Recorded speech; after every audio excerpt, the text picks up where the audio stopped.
लागलेत निवडणुका. या महाराष्ट्रामध्ये 60-60, 70-70 माणसं उमेदवार सत्ताधारी पक्षाचे बिनविरोध निवडून येतात. तिकडच्या मतदारांचा मतदानाचा अधिकार पण त्यांना देणार नाही तुम्ही. काही वेळेला तर दहशतीतून आणि काही वेळेला जास्तीत जास्त वेळेला तर पैसे. काय आकडे ऐकतोय. कोणाला 1 कोटी, कोणाला 2 कोटी, कोणाला 5 कोटी. आमच्या कल्याण डोंबिवलीच्या तिथे एका काय ते प्रभाग असतात, त्या प्रभागामधल्या 3 जणांना, एका घरातले 3 जण उभे आहेत एका प्रभागात. काय ऑफर झाली असेल तुम्ही कल्पना पण नाही करू शकत. एका प्रभागातल्या 3 जणांना, जे 3 जण एका घरातले आहेत, त्यांना 15 कोटी रुपयाची ऑफर झाली. 15 कोटी. कोणाला 5 कोटी, कोणाला 10 कोटी, कोणाला 2 कोटी. येतात कुठून पैसे? या लेवलला इथपर्यंत परिस्थिती आणली तुम्ही महाराष्ट्राची. एक तर उभं राहू द्यायचं नाही, माणसं विकत घ्यायची, भीती घालायची, दहशत निर्माण करायची, आणि अशा वातावरणामध्ये तुम्ही निवडणुका घ्यायला बघताय.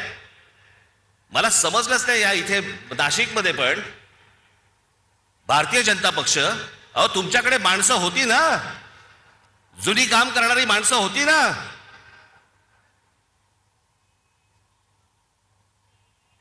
म्हणजे 52 साली जन्माला आलेला एक पक्ष, 52 साली जनसंघ नावाने,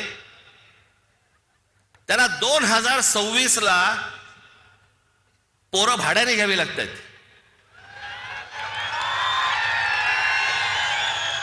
तुमचे कार्यकर्ते, तुमची माणसं तुम्ही उभी केली होतीत ना, मग दुसऱ्यांचे कशाला कडेवर घेऊन नाचताय? याचं कारण, जो पक्षामध्ये इथे काम करतोय तर काही शून्य किंमत. मी समजू शकतो की एखाद्या मतदारसंघामध्ये बाबा 2 जण चांगली लोक असतात, 3 जण चांगली लोक असतात, त्या 3 जणांमधला एखादा निवडावा लागतो, बाकीच्या दोघांना देता येत नाही. मी समजू शकतो, कारण जागाच एक असते. पण जी लोक सतत काम करतायत, इतकी वर्ष काम करतायत, त्यांना पूर्णपणे बाजूला सारून दुसऱ्या पक्षामधला माणूस घ्यायचा आणि त्याला उभं करायचं, हा तुम्ही त्या कार्यकर्त्याचा अपमान नाही करतात? बाहेरून माणसं लागतात तुम्हाला. बरं, ती आणतात ते काही आनंदाने येत नाही येत, रात्री पैसे पोचवले जातात.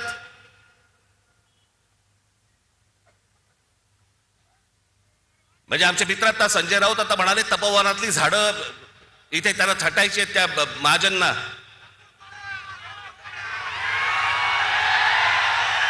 अहो लाकूड तोड्या बरा होता. त्याला देवीने पहिले विचारली, त्याची कुऱ्हाड गेली तर सोन्याची हवी का? तो म्हणाला नाही. मग चांदीची हवी का? नाही. मग त्याची मूळ कुऱ्हाड दिली, तेव्हा तो बोलला नाही, ही माझी कुऱ्हाड. सोना चांदीच्या कुऱ्हाडीला पण तो भापला नाही. बाई ते मला कळलं, मला